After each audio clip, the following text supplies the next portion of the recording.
Chanakya international academy உங்களுக்குள் இருக்கும் தலைவரை வெளிக்கொண்டு வரும் பியூர் பாலிடிக்ஸ் பயிற்சி பட்டறை. நேரடி மற்றும் இணைய வழி. கான்டாக்ட் 7338824242. பிரதமர் நரேந்திர மோடி மாதம் இந்திய மக்களுடன் உரையாடும் மனதின் குரல் நிகழ்ச்சியின் 127வது அத்தியாயத்தில் இன்று சத் பூஜை, ஆபரேஷன் சிந்தூர் மற்றும் சுதேசி பொருட்கள் குறித்து பேசினார்.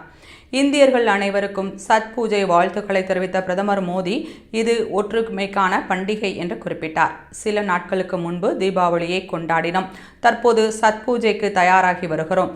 இது எனக்கு உற்சாகம் அளிக்கிறது என்று அவர் தெரிவித்தார். இந்தியர்கள் உலகின் எந்த மூலையில் இருந்தாலும் சத் பூஜையில் பங்கேற்க வாய்ப்பு கிடைத்தால் கலந்து கொள்ளுமாறு அவர் கேட்டுக்கொண்டார்.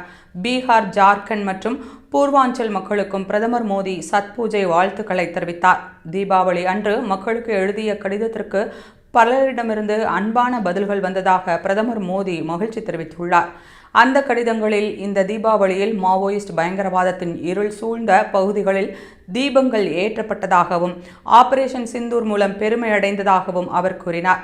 மேலும் ஜிஎஸ்டி மாற்றத்தால் அதிகம் சேமிக்க முடிந்ததாக மக்கள் கடிதங்களில் குறிப்பிட்டிருந்ததாக பிரதமர் மோடி தெரிவித்துள்ளார். இந்த தீபாவளி திருநாளில் மகிழ்ச்சியான நிகழ்வாக மக்கள் அதிகப்படியான சுதேசி பொருட்களை வாங்கி பயன்பெற்றது தனக்கு பெரும் மகிழ்ச்சி அளிப்பதாக அவர் கூறினார். மக்களுக்கு தான் எழுதிய கடிதத்தில் சமையல் எண்ணெய் நுகர்வை 10% குறைக்க வலியுறுத்தி இருந்ததாகவும் அதனை மக்கள் வரவேற்றதிலும் பெருமிதம் அடைகிறேன் என பிரதமர் மோடி தெரிவித்துள்ளார்.